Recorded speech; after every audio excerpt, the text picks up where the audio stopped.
because there's been a land loss or a dislocation because of things like the reserve system or the parks, and not being able to go to those areas that are sacred to us or that bring healing to us or that have spiritual waters or different things like that. So I think there's a more emphasis of reconnecting with the land and just having that ceremony there again, because as well as us as humans not being able to be on the land, we have that loss, but the land has a loss too.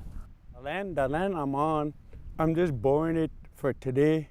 We come here because it's peaceful here. You can hear anything, any bird, any animal, you can dance, you can pray for it, you do stuff, and then you go home. You feel, by tomorrow you'll be afield, you'll feel better, This land's, well, to me, is sacred.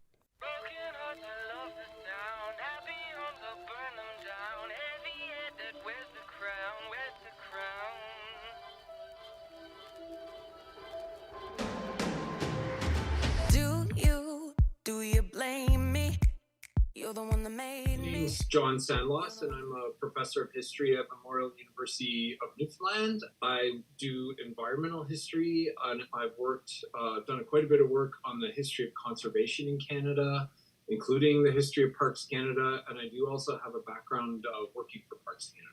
I came into environmental history at a very interesting time in the 1990s. I think in its earliest days, in the 70s and the 80s, there was a real tendency to try, among the first practitioners, to try to find environmental heroes or conservation heroes. So, looking at people like John Muir and Aldo Leopold and so on, and really trying to write their history in a way that hadn't been written before, as a way to give sort of validity and historical roots and depth to the environmental movement. In Canada, I think the parallel movement was to try to look at some of the people within government who had made significant contributions to conservation, and in particular, James Bernard Harkin, the Parks Commissioner, the first Parks Commissioner from 1911 until the early 1930s. He was lionized as kind of a hero, a conservation hero in Canada.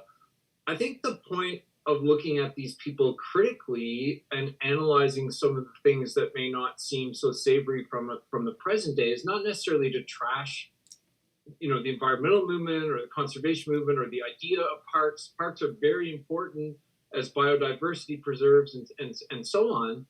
But it's really to get a sense of these places as being somewhat contradictory in their motives. And really, it's ultimately trying to think about a better way of approaching parks, of creating parks. And of course, in my case, what I started to look at is the exclusion of people, Indigenous and non-Indigenous, from the parks. And there were several other people doing similar kinds of work.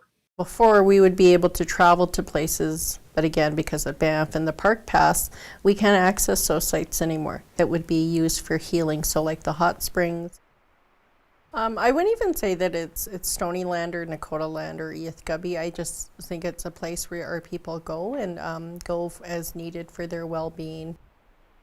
James Harkin, the Parks Commissioner, he would, in making submissions to Parliament to create all these parks, he would highlight, well, how much is a hectare of wheat worth, and then how much is a hectare of land that's turned into a tourist area worth, and he would inevitably come up with figures that painted the tourism lands being worth more money. And at this time in the 1920s, this was the birth of automobile tourism. So to me, it's no secret, Rocky Mountains National Park in the 1880s was a railway park. But all those parks that are being created in the 1910s and 20s are highway parks. You can see the sort of colonial mentality, subsistence. And I think there's a bias where government officials are saying, we don't want shabby huts, what they would have seen as shabby cabins and homesteaders. We don't want poor people in these parks.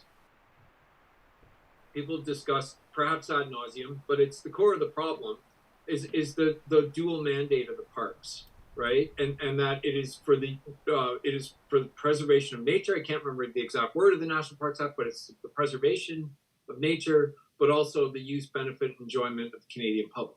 So the question of how to reconcile those two things has always been the core struggle of that. I think that the tourism first mandate really held to the end of the 1960s. The biggest evidence of that is that the federal government actually wanted to get rid of Wood Buffalo National Park, right? Because they were like, this isn't a tourist place. We're not getting any visitors here, right? And like the buffalo are fine. We've saved the buffalo. And they wanted to actually trade Wood Buffalo National Park with the Alberta provincial government. We'll give you Wood Buffalo National Park and we get Dinosaur Provincial Park, because they thought that was a better place, right? And to me, that was right at the end of the 60s that was going on. Then along comes the 70s. There's a general, in the early 70s, Earth Day, there's a general flush of interest. The anti-pollution movement, the environmental movement really flowers during that period, right? And there's there's developments in the field, starting the field of conservation biology, and the realization that these places can play an important role in biodiversity preservation. There's also a great deal of interest in Arctic wildlife and preserving caribou and so on. And so there's a push for more national parks, but at the same time, you've got an Indigenous rights movement emerging in the north. And so very quickly, the realization emerges that you're not going to just be able to impose national parks on these people. They tried in the east arm of Great Slave Lake, and the Dene, the Little K Dene rejected that until recently that park was created, and it is very much their park that they're managing. The tendency with northern parks has been more and more to co-manage those parks, and there have been a lot of questions about whether the co-management has been true power sharing. So very often on co-management boards, Indigenous people will have a minority number of seats, but that's changing. That has changed. Like up in Torngat Mountains National Park, there is a majority of seats, as far as I'm aware. That's my understanding, and that. So there's a slow evolution towards Indigenous people having majority control over these places. However, in the South, that's not been the case. And it's a curious, so there's been a real reluctance to give up any managerial power. I think there have been reconciliation initiatives where Indigenous community members are brought in to talk about their history and their historical relationship to the park.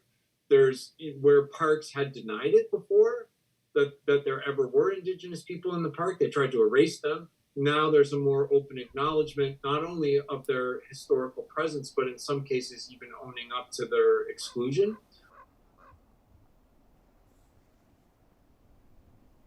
And that to me is a limited form of reconciliation, in terms of, if we accept the fact that the parks are a colonial institution, there needs to be a real reckoning with what decolonization means.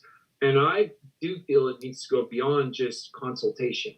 We need legislation done to give us back those freedoms that we had before, that existed before contact.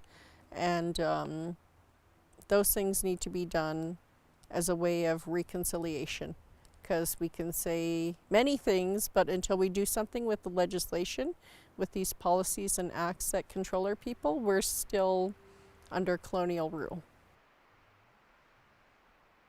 National parks and provincial parks and conservation areas, all these things together are important biodiversity refuges, right? Because, if you live anywhere in South Central Ontario, a lot of wetlands are getting paved over for housing development. A lot of farmland is getting paved over for farming, for urban sprawl, right? And there are some protections for wetlands, but they're not perfect by any stretch of the imagination. So, these places are important for the biodiversity hotspots. On the other hand, I think the setting aside of nature, in theory, apart from humans, even though recreation is allowed to go on, it doesn't demand that we ask the question of, like, how can we run an economy in a way that rattlesnakes and spring peepers and all that stuff can also exist outside the park, and that we can be assured of their existence, right? And so that much tougher question can often be, I don't know, like sometimes I feel like the parks can turn us away from those questions, ironically. But that being said, I mean, I donate to the Canadian Parks and Wilderness Society. I'm a big supporter of setting aside more areas. you know, and like I said before, like there was that huge indigenous protected area that was created on the Mackenzie River, just as it exits, like near Fort Providence, as it exits Great Slave Lake in that region. I believe I've got the region right, and it's huge. And so again, indigenous people, the idea of indigenous people and biodiversity protection, like that, those two things very often go together, and I find that super inspiring because it embodies the reconciliation. Indigenous people are allowed to take, instead of having land taken from them for conservation, they are taking back that land and turning it towards conservation, but also their subsistence activities would continue in that area. So it's not a place without human. It's a place where human activities, subsistence economies, and maybe some small scale commercial economies like trapping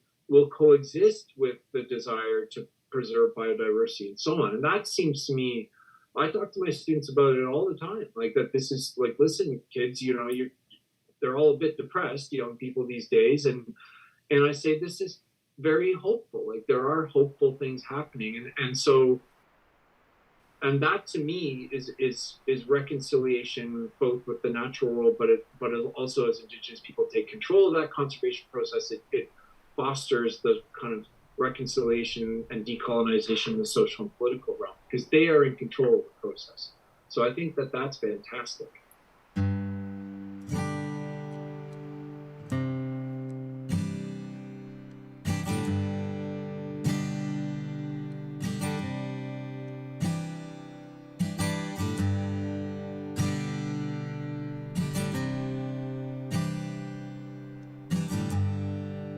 I do think in recent years, Parks Canada has engaged in some good, like probably could go further, but good reconciliation efforts in terms of owning up to some of these expulsion incidents in the past, connecting with local communities, involving the local communities a little bit more. But I would also say to that, the caveat to that would be that First Nations and Inuit in the North, who managed to create the parks through modern day land claims agreements, modern day treaty settlements, like, you know, creation of Nunatsiavut, Nunavut, and all that kind of stuff, they're in a much better position. They have much more power and decision making over parks than do Indigenous groups in the South. So the question around, like, how do you decolonize those southern parks? So the relationship between the Stoney people and the Parks Department has really improved over the years as what it was before, when we couldn't really do a lot. There have been certain memorandum of understandings that have been written, and so it allows us now to access the park much more than previously, which is good. It's not great, but it's good.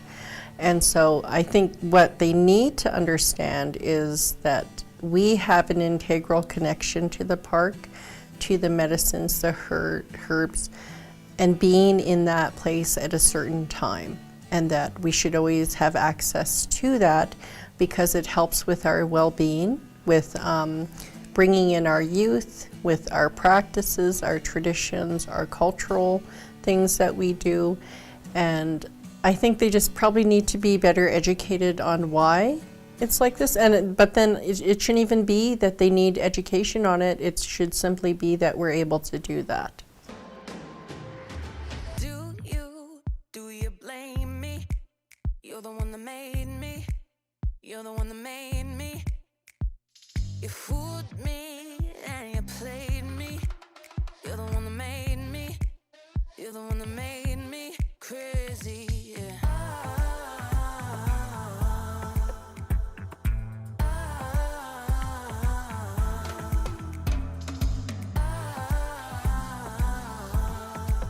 You're the one that made me.